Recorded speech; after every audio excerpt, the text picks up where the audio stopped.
지금 당장 금리 공부하라 동영상은 다음 순서로 진행할 예정입니다. 구독자 여러분들의 많은 시청 바랍니다. 오늘은 5번째 시간으로 정책수단으로서의 금리에 대해서 공부합시다.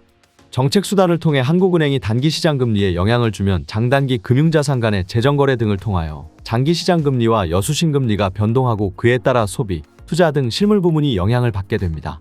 이와 같은 통화정책의 파급 경로를 금리 경로라 하며 정책 금리는 그 밖에도 기대 경로, 환율 경로, 자산가격 경로 등 마치 블랙박스와 같은 매우 복잡한 경로를 통하여 실물 경제에 영향을 미칩니다. 우리나라에서 작동하고 있는 금리 경로는 다음과 같습니다. 여수신제도, 지급준비율제도 및 공개시장 운영, 단기시장금리, 장기시장금리 및 여수신금리, 물가안정 및 경제성장. 한국은행이 과거 정책금리로 사용한 적이 있고 현재도 유의하고 있는 콜금리 변동에 맞추어 단기시장금리인 CD금리와 장기시장금리인 국고채 금리가 일정 수준의 스프레드를 유지하며 동일하게 움직이고 있습니다. 이는 한국은행 정책금리 변동이 장단기 시장금리에 영향을 미치고 있음을 보여주는 것이라 할 수 있습니다. 중앙은행의 공개시장 조작, 은행에 대한 대출, 법정 지급준비율, 지급준비금에 대한 이자율 등 이런 다양한 정책수단들은 통화량에 강력한 영향을 미치죠. 그렇다고 해서 중앙은행이 통화량을 정확하게 통제할 수 있는 것은 아닙니다. 그 이유 중 첫째는 가계들이 예금 형태로 보유하려는 화폐의 양을 중앙은행이 통제할 수 없다는 것입니다. 가계가 예금을 많이 할수록 은행의 지급준비금이 늘고 이를 토대로 은행 전체가 더 많은 화폐를 창출할 수 있죠. 반대로 가계가 예금을 적게 할수록 은행의 지급준비금이 줄고 은행 전체에서 창출될 수 있는 화폐의 양도 감소합니다. 이러한 사실이 왜 문제가 될 수 있는지 이해하기 위해 하나의 가정을 해봅시다. 어느 날 사람들이 은행제도를 불신해 예금 대신 모두 현금으로 보유하는 상황이 발생했습니다. 이렇게 되면 은행 전체의 지급준비금이 줄어 통화 창출이 위축됩니다. 따라서 중앙은행이 아무런 행동을 취하지 않아도 통화량이 줄어들죠.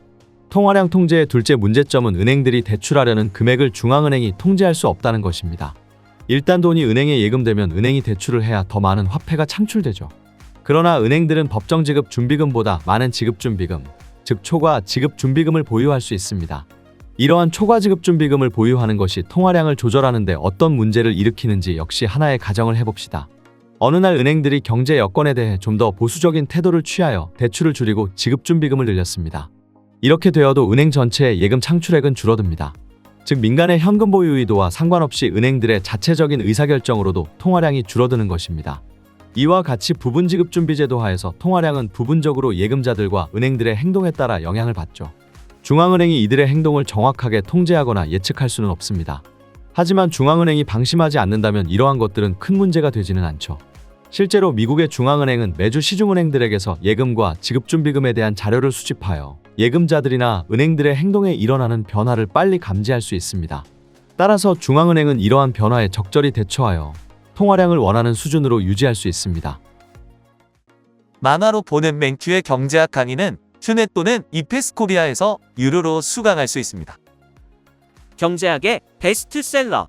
지금 바로 만화로 보는 맨큐의 경제학 7권 세트를 만나보세요.